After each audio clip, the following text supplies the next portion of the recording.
I'm Leah and I'm all about living my very best life. So I want to eat. What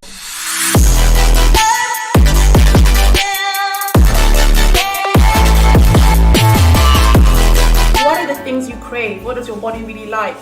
Try to not deprive yourself of them. Just control them and say, I have a date with a big cheeseburger in a week.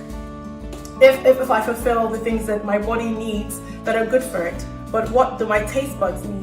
And how do I find things that have the same flavor and texture and vibe as a cheeseburger or whatever it is I'm craving, but that is much more healthy? I had a chocolate craving, so I used to eat a lot of sugar-free chocolate, and then chocolate didn't become a treat anymore. So when I started to have it a lot of the time, I got it out my system.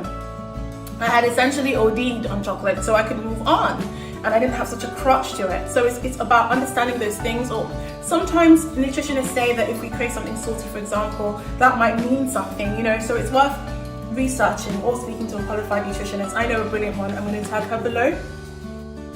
And so that's it. And another thing is that when I do have what I want, I savor the taste, I eat it very slowly, I chew my food thoroughly about 20-40 times, and I just sensually savor every bite, because I'm not going to be doing that every day. It's too rich.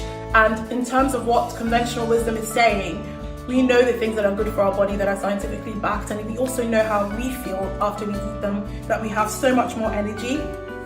So it's all about knowing where you stand, and even if you're not perfect in that 80%, being good in inverted commas all the time, it's getting honest with yourself.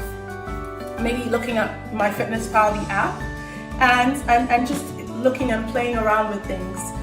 It's not every day I'm gonna have noodles. I love noodles right now. Udon is not my best friend. It bloats me.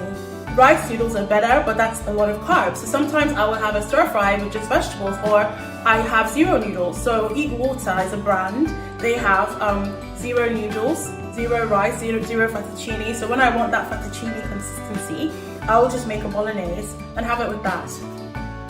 Or just stir in a bit of pesto. And those of you that cook, pesto is really easy to make at home. So yeah, these are just my little tips. I hope it was helpful. Keep living your best life.